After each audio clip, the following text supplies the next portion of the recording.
In this video, I am going to teach you how to unstake Ethereum on Coinbase. If you're ready to move or sell your ETH, unstaking it is the first step. This quick tutorial will guide you through the new Coinbase interface. Let's get started. First, go to coinbase.com and sign into your account with your credentials. Once you're logged in, you'll land on your dashboard. Next, head to the My Assets section on the left-hand side of the screen. This is where all your held and staked assets are displayed. Next, scroll down until you reach the stake section, then click on Ethereum from the list. This will bring up your Ethereum staking details.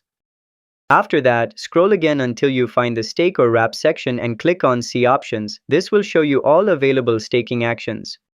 Now, in the list of options, click Unstake ETH2. Coinbase may prompt you to confirm the request or verify your identity. And that's how you unstake Ethereum on Coinbase. If this helped you out, give it a like and subscribe to How to Tutor for more crypto tutorials. See you next time!